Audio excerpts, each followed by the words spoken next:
I am back from JoeFest 2019 in Augusta, Georgia, and I have just had one of the best one-day convention experiences of my life, especially within recent memory. It's probably one of the best times I've had, maybe in the last 10 years, going to a toy show.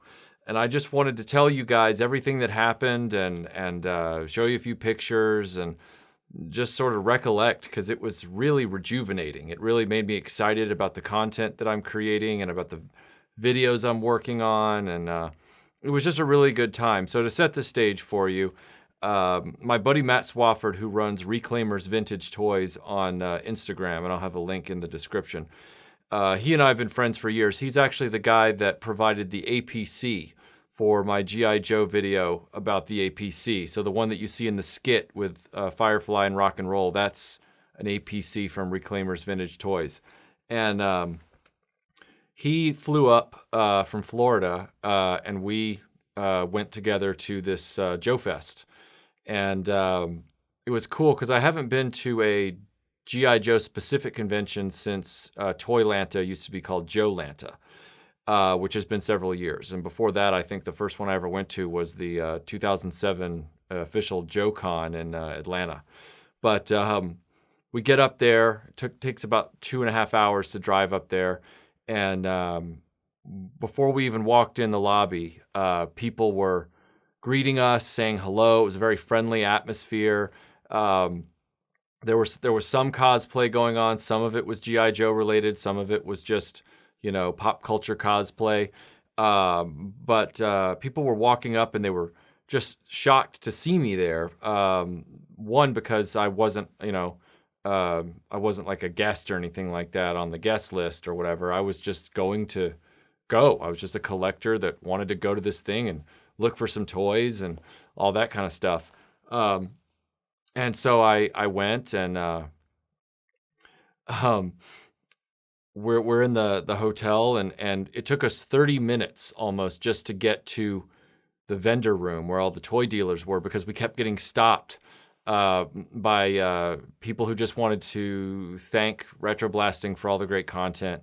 And that's the best reason to get stopped. It's not because the line is too long or this or that. It's because your friends that you've never met in person are there, and they're, meeting you for the first time and you're meeting them. And so I had some great conversations with so many people, and I'm going to try and remember everybody's name, but if I don't, I apologize. But I met Pedro, and I met Eric, and I met Jad for the first time, and Michael, and I'm flaking on names at this point, but I met so many great people. And I'll post some photos as we go, but they were talking about, what they collect, and Matt and I were, meeting them for the first time, and it was just good. It was just good camaraderie. There was no toxicity there. There was none of this social media garbage. It was just real people, talking about their love of this hobby.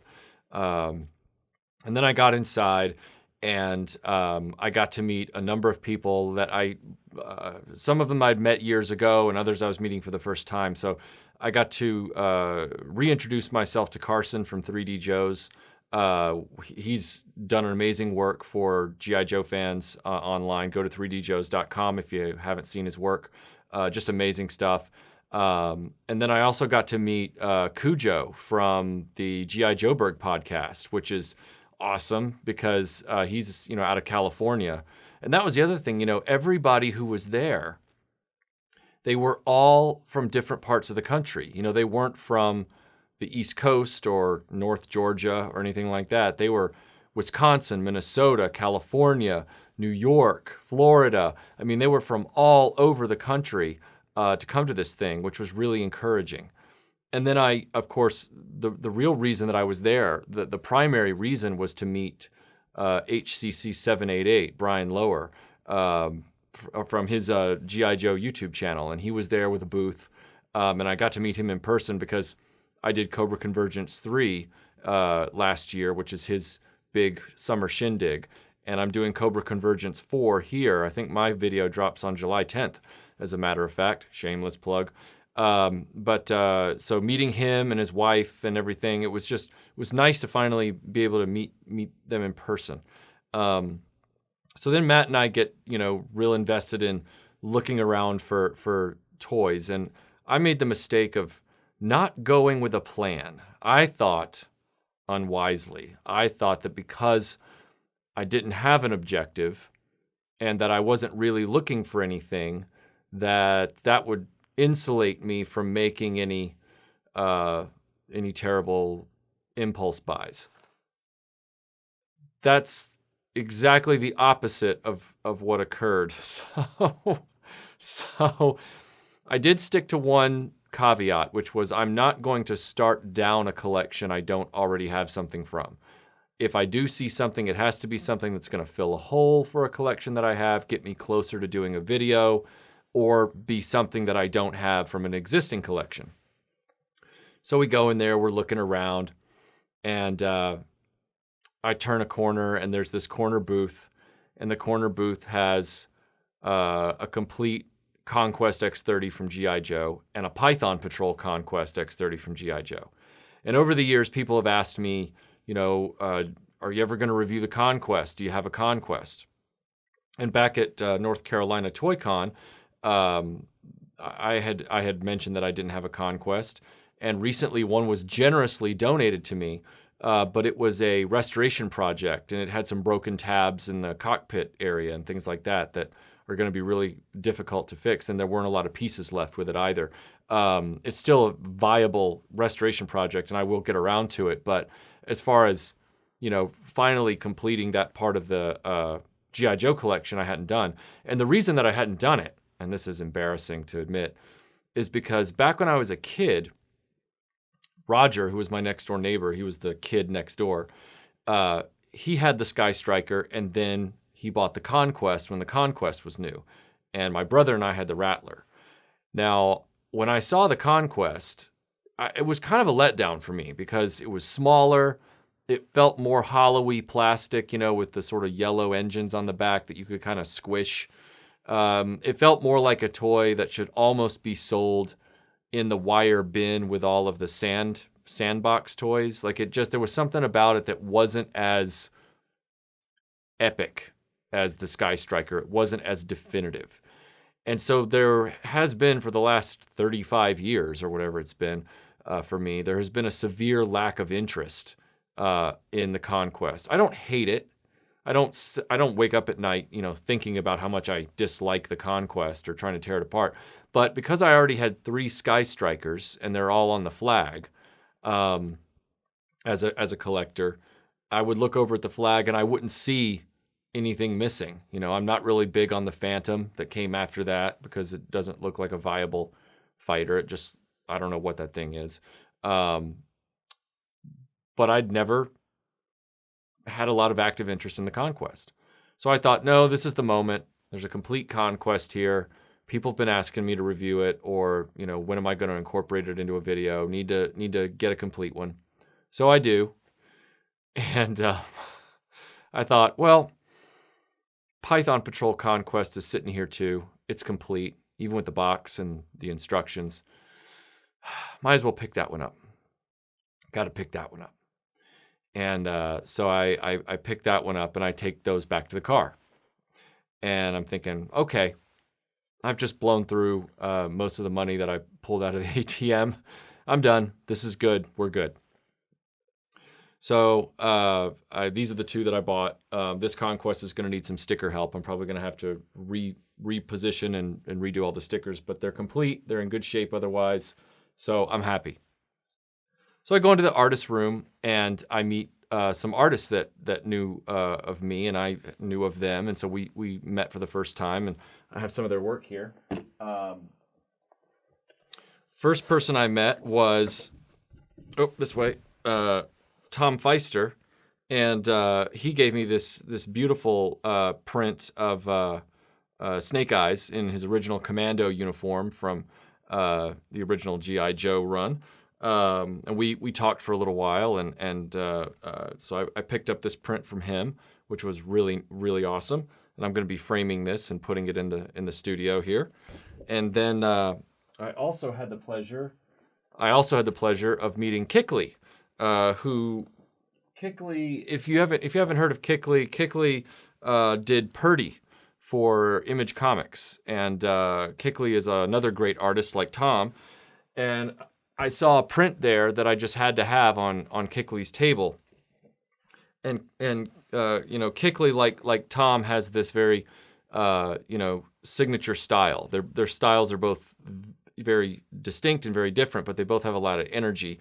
And this right here, I just thought was awesome. It was Kickley's painting of the Vamp. And what jumped out at me was not only was the Vamp the very first G.I. Joe toy I ever had with Clutch, but it also had two of my favorite Joes on the Vamp with it, Lady J and Snake Eyes. So I thought, I gotta pick this up. This is great. So really appreciate Kickley for having this at the show. This was a dream come true for me that I didn't know, and so I'm going to be framing this as well and hanging it in the studio. And then Matt and I go into this other room, and a lot of times at toy shows, they have like a diorama room. Like at Toylanta, they have a room where people have put together dioramas, and the dioramas are there for people to vote on, and then at the end of the convention, there's a contest, and somebody wins a trophy. Or they win, I don't know, a gift certificate or something. I can't remember exactly what all the prizes are. And so I thought that this was a room, it was kind of half dioramas, half dealers. And so there were a few dioramas in there, and I turned the corner, and there's this table. And I had gotten done sort of just mildly looking at Marvel Legends figures, lamenting the fact that there's no movie Deadpool available. And there's this table with a gentleman named Brian Cunningham, who is selling custom G.I. Joe vehicles. Now, when I say custom, I mean that he has custom painted them. He has redecoed them. And at first, I thought it was just a display table to show off his talent, because the guy is just... he had a Sky Striker there that was completely repainted, airbrushed meticulously to look like Acid Storm from Transformers, and it was bang on perfect. It was just perfect. And I thought, wow, this guy really knows what he's doing. And he had about, I guess it was 10, 12 vehicles on display. It's hard to remember because my eyes zeroed in on one item and one item alone. And I was so blown away by it and didn't expect to be that I said, hey, are these for sale? And he was like, yeah, these are all for sale. And that was when I knew I wasn't going to be able to walk away without it. Especially when he told me that that's the one. And he's probably not going to make more of them. It took him forever, I guess, to make it. It was a meticulous series of processes. So...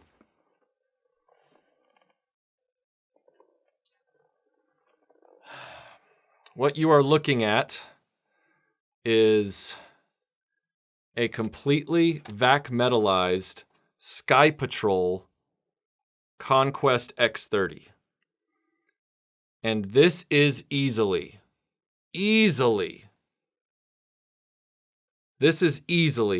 the coolest G.I. Joe anything I have ever seen. I feel like the ugly duckling has turned into a beautiful swan. Like, I was never, like I said, a big fan of the Conquest X30. I was okay with it. I was sort of ambivalent to it, never really wanted it. And I end up going to the show, and I buy two out of a sense of obligation. And then I turn the corner, and I realize that looking like this, the Conquest has now become my favorite G.I. Joe vehicle in this form, of course. Like this right here is how it should have always looked. And the fact that it wasn't included in Sky Patrol, seeing how good it looks in vac metallized chrome, is mind-blowing. This is just amazing. And so I walked out of there. Matt had to take a video clip of me because he was laughing because I was so excited about this find. not knowing what I wanted. And I found something I didn't know I wanted that has changed my life for this Saturday. Maybe on Sunday my life will go back to normal. This is awesome. This actually makes me love the Conquest. This is why the Conquest didn't interest me before, because it didn't look this cool, and now it looks this cool. So I'm taking it. Whoosh, I'm leaving. Bye. And I had heard that some other people who were at the show, people that I'd met, people who had booths and stuff, they had all been considering going over there and maybe buying it for themselves. And I had walked in and sort of snatched it up before anybody had made a final decision.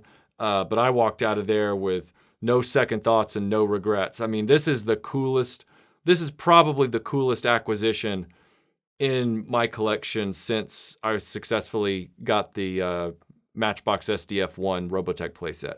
I mean, this is stunning. And I'm so happy that I was able to buy this off of Brian. I'm going to leave a link to his where you can get a hold of him in the description below. But he does one-of-a-kind customs, and this right here, I was never big into the Sky Patrol thing, and even the ones I've seen since then, you know, for sale, like the Sky Raven and the Sky Hawk and the Sky Shark or whatever they all are. I mean, they're okay, but to me it was they didn't look right in the chrome. Like it's all right, but it doesn't light my fire. This, on the other hand, this looks like it should have always been chrome. It never should have been dull gray. The Python Patrol looked a little better, but this, I mean, come on. I mean, with the black accents and everything, this is killer. I mean, this is just, So let me set this down here so I don't drop it. Oh, yeah. So it was a really, really good show. Really good experience. I got to go to dinner with Brian Lower from HCCC 788 and Kickley and their families and friends. And so Matt and I went to dinner with them, and then we headed back to Atlanta and talked the whole way back about the experience and everything. And Matt picked up a few things that we had at the Facebook Live auction the next day. And that was fun. That was 4 hours of just, talking to Matt while selling some great vintage toys to people. I'm not in the business of selling toys, but that was a nice, fun change of pace for once. That was cool. So all in all, a really great experience. And it was really, really great to connect with so many people. I just had a really great time, and it really gave me it gave me that energy, that sense that, people get a lot of enjoyment out of what I do and put on YouTube, despite, as one person said, Eric told me, he said, don't listen to the haters. Just don't even listen to them. And he said it in that way where it wasn't criticism. It was a show of support. And he really meant it. And I took that to heart. So to everybody who was there and said hello, thank you for coming up and saying hello. That I was so glad to meet so many people. I was just attending like everybody else. And, I'm glad I was, because, that freedom of movement and be able to, get to meet people and not be obligated to a panel or anything like that. That was really nice.